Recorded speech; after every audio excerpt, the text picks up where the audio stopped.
But about freshman year, man, like the start of it, it was rowdy. Rowdy. Yeah.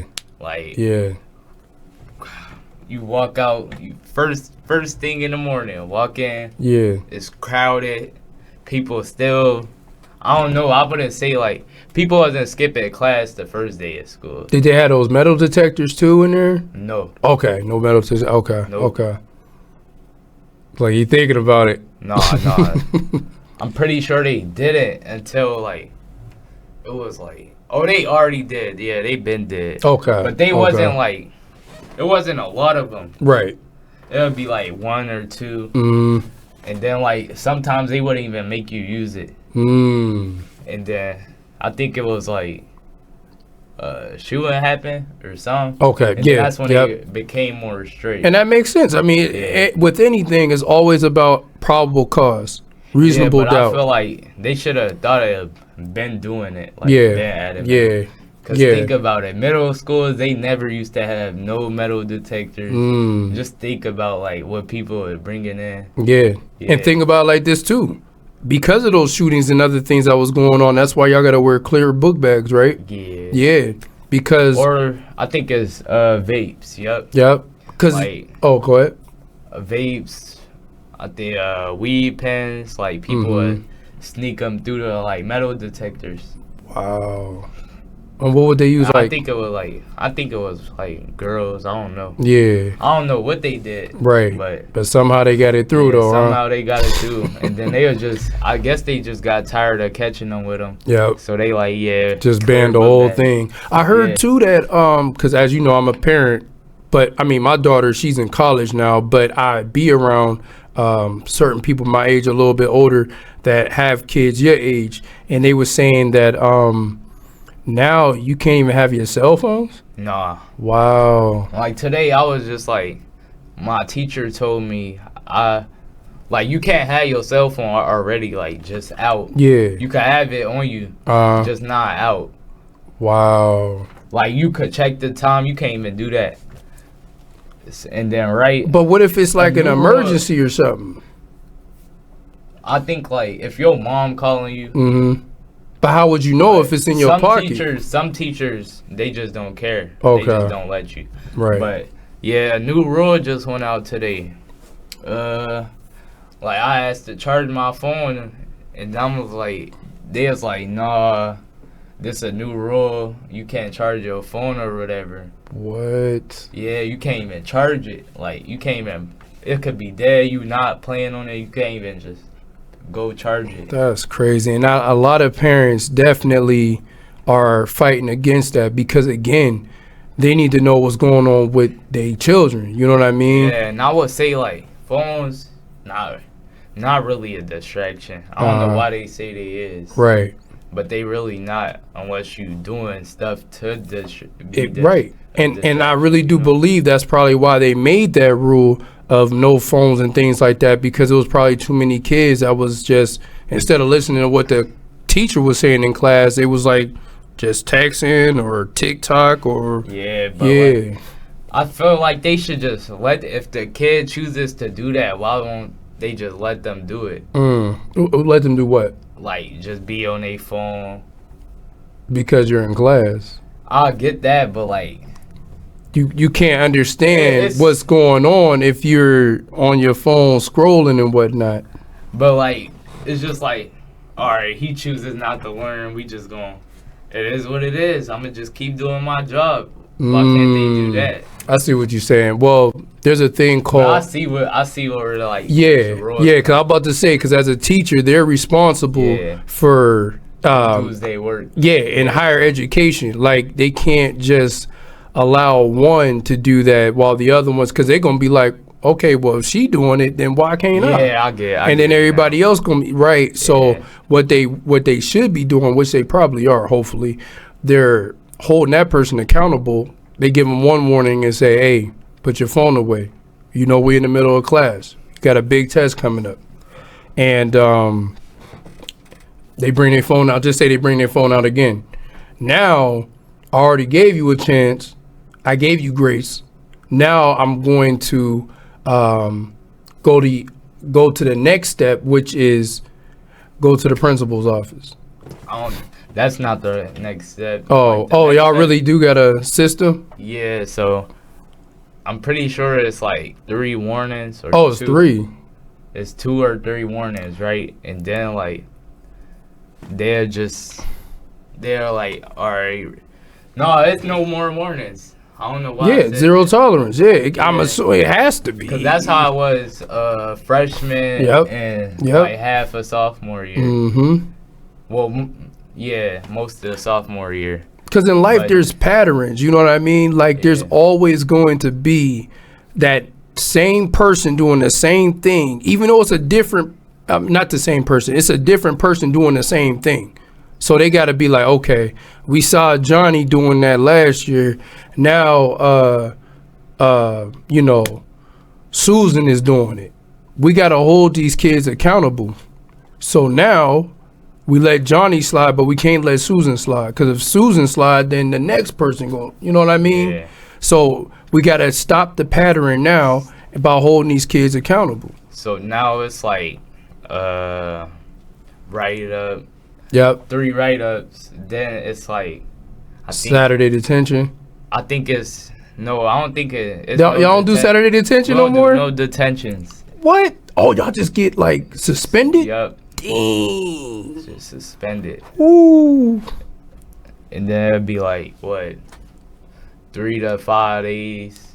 Wow. 3 to 5 days is the lowest suspension. Mm-hmm. And then I think the next one you're looking at is like 5 to 10 days. Wow, but it's really a 10-day. Times have changed. So do y'all have in-school suspension? Yeah, but you rarely see that. So they really just be like, all right, y'all gotta go. Send them home. Dang, bro. Now you can't wear no hood. Like if I put my hood up, you can't do that. Yeah, well, you already know the whole. But I don't see why the hoods cause problems.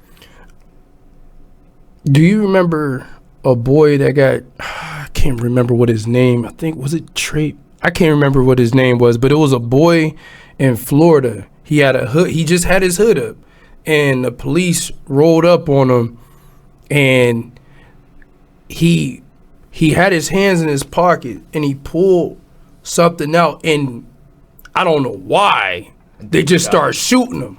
And I think it was some candy or something that he had out, and I think it was Travion Martin or something like that. I can't remember his name, but ever since then, it was like a psychological issue where now everybody looks at hoods as a threat. Yep. Because I see you could see their face, but you can't see the back. Exactly. So I see that. And it could be like, you trying to conceal your identity too. And I think I know what you're talking about. I think like the kid had headphones on or whatever. Yep. And he had his hood. And I think he was around your age too. This was like almost 6, 7, probably about close to 10 years ago now. Yeah. No, I probably wasn't that longer. I think the police like he had his hood in his headphones. Yep. They called them and like he turned around to check. Yep. And he just pulled it, and I'm like, first of all, he probably was trying to pause his music. Or right. whatever. Like, why would you think a 16-year-old would just pull a gun out? Like, these cops is on edge. Not all these cops. Not all, but I'm just saying, like, police brutality was really bad back then. That's how they enforced to be, like, that's how they train to be, basically. Yeah, and it's unfortunate. And that's why I get into, as parents, we got to be mindful, which is actually the verse of the day. Proverbs 22, verse 6, it says, train up a child in the way he should go, so when he gets old, he will not depart from it. So if you're training up your child in a way, actually it's self-explanatory, to be honest. I mean, I really don't even need to like get into that, but and I remember what we talked about before we even press record, because you made a good point too. So sometimes parents don't raise their kids the right way, and then you have mentors or role models. I wouldn't say that, but like, go ahead. Say like your parent my kid gonna grow up to be this way, or you raising them to be a certain way. Right. But in reality, it never turns out the way you wanted it. Yep. Because people are always different. Like, some people might drag away from it. Some people might stay. Some people might not. Right. And honestly, go ahead. My bad. No, go ahead. But trying to really, like, train your kid, it really, like, I seen, like, it damages them. And what they mean by train, they just saying to raise, to take care of. You know what I mean? Not train like, say like you being strict. You won't have a phone till you like 16, 18. Oh, yeah. Or that can mess you up bad in school, like going to school with no phone. Like, I wouldn't say church, but like, you know, like just forcing your kid to like go to church every. Yep. 9 times out of 10, they're not gonna want to go to church when they get older. Yeah. So sometimes you really gotta like let them be them, and then add the things on slowly. Yep. That's what parents struggle on. And I was gonna say it's a generational thing. You know what I mean? Like, you gotta understand that. You know, okay, my parents raised me this way to go to church every Sunday, and then I strayed away, not from the faith, but from that church, because as you get older, you start seeing things differently, and you like, hold on, nah, that ain't cool. Yeah, I need to get the heck up out of here. And then you just start feeling like, oh, people in church is messed up. Like, no, I wouldn't say that. It's just like the judgment, like the way, the hypocrisy, the way, like, some, you know, the old generation, the way they raise kids, like kids, you will see them like they are not want to engage. They would really want to be like in sports, but they drag them away from that. Because they're strict. You know what I mean? And they keep their kid, and that's another thing. When you keep your kid in the house, sheltered as they call it, they gonna go crazy. They gonna go crazy because they never experienced what it was like to go to a basement party or a house party. You know, we could put it in that way.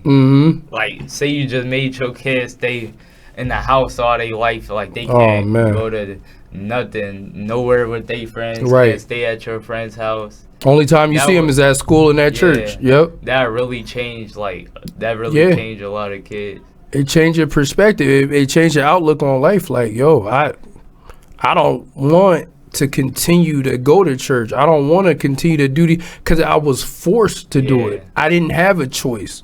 And now our generation as millennials, we give our kids, well, I can't say all parents, but I'll say at least 60%, I believe, parents give their kids a choice.